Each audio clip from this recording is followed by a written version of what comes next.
अस्सलामु अलैकुम रहमतुल्लाहि व बरकातुहू। ज़कात से मुताल्लिक़ एक गलत फहमी ये पाई जाती है। बाज़ हज़रात ये समझते हैं कि चूँकि ज़कात वाजिब होने के लिए साल का गुजरना ज़रूरी है, तो कुछ हज़रात यूँ करते हैं कि वो अपने हर माल के अंदर अलग से एक साल गुजरने की शर्त समझते हैं। मिसाल के तौर पर गुज़िश्ता साल उनके पास मान लीजिए 5 लाख रुपए थे, कुल ज़ेवरात वगैरह सब मिला करके।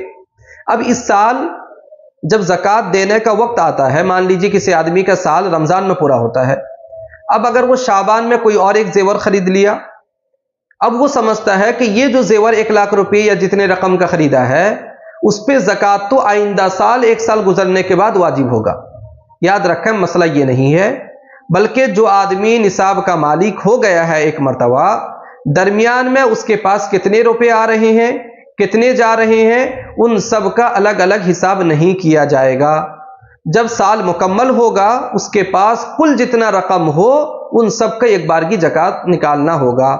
मिसाल के तौर पर गुज़िश्ता साल एक आदमी के पास 1 लाख रुपए थे, उसने उसमें से 2500 ज़कात दिया था। ये इस साल उसके पास दरमियानी साल में या ज़कात देने के वक्त से सिर्फ एक दिन पहले भी अगर उसके पास 50,000 रुपए आ गए, और रमजान में जब वो हिसाब करता है जिस दिन में उसके पास उस दिन में मान लीजिए 1.5 लाख रुपए आ गए, तो उसको ज़कात में मुकम्मल 1.5 लाख रुपए की ज़कात अदा करना होगा, न ये कि वो 50,000 का एक साल उस पर मुस्तकिल गुजरना जरूरी है। इसी तरीके से अगर किसी आदमी के पास 1 लाख रुपए मुकम्मल रखा रहा, अभी एक दिन बाकी है ज़कात देने को, ज़कात के साल होने को, उसके 50,000 रुपए खर्च हो गए, अब 50,000 रुपए रह गए, तो उसी 50,000 रुपए पर ही ज़कात वाजिब होगा। लिहाजा मान लीजिए बहुत सारे हजरात रमजान के 1 तारीख से हिसाब करते हैं।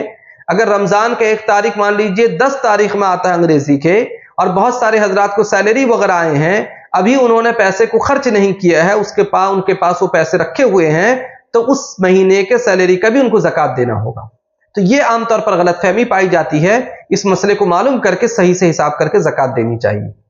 एक मसला बाज़ हज़रात ये पूछते हैं कि अगर किसी ने हज के लिए पैसे को जमा कर रखा है, तो क्या उस पर भी ज़कात वाजिब है? तो इस मसले को समझें, इसके अंदर 3 तरह का मसला हो सकता है और तीनों के अलग अलग अहकाम हैं।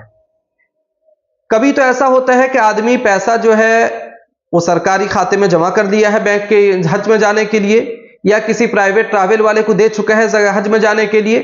तो अगर वो दे चुका हो तो ऐसे वक्त में उस पर ज़कात वाजिब नहीं है। दूसरी सूरत यह है कि उसके पास अभी पैसे रकम रखे हुए हैं, अभी पैसा जमा नहीं किया है, और उसका पुख्ता इरादा है हज में जाने के लिए, और उस पर हज फर्ज है, और उस रकम के अलावा उसके पास इतने पैसे नहीं हैं कि जिसके जरिए से वो हज में जा सकता हो। मान लीजिए एक आदमी को हज में जाने के लिए 5 लाख रुपए की जरूरत पड़ती है, और उसके पास कुल मिलाकर के 5 लाख रुपए ही हैं, और उसके जिम्मे हज भी फर्ज है। तो ऐसे आदमी पर उस पैसे पर ज़कात फर्ज नहीं है, अगर हज फर्ज हो उसके जिम्मे में।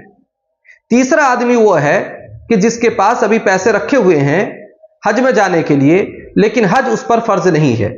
तो ऐसे आदमी पर ज़कात फर्ज होगा उस पैसे में से, वो उसमें से ज़कात निकालेगा, और फिर उसके बाद बकिया पैसे के साथ दूसरा पैसा मिला करके वो हज में जाएगा।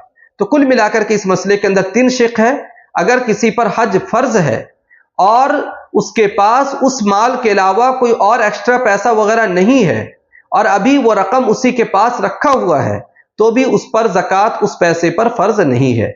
बकिया अगर वो ट्रैवल वगैरह को जमा कर चुका है, तो उस वक्त तो चूंकि उसके हाथ में पैसा है ही नहीं, तो उस पर ज़कात फर्ज है नहीं। लेकिन तीसरी सूरत, अगर नफली ज़कात वो नफली हज करना चाह रहा है और उसके पास पैसे रखे हुए हैं, या एक हज फर्ज है उसके जिम्मे में, लेकिन उसके अलावा भी उसके पास लाखों करोड़ों रुपए रखे हुए हैं, तो ऐसे आदमी पर ज़कात वाजिब होगा, उस पैसे में से भी ज़कात देना होगा।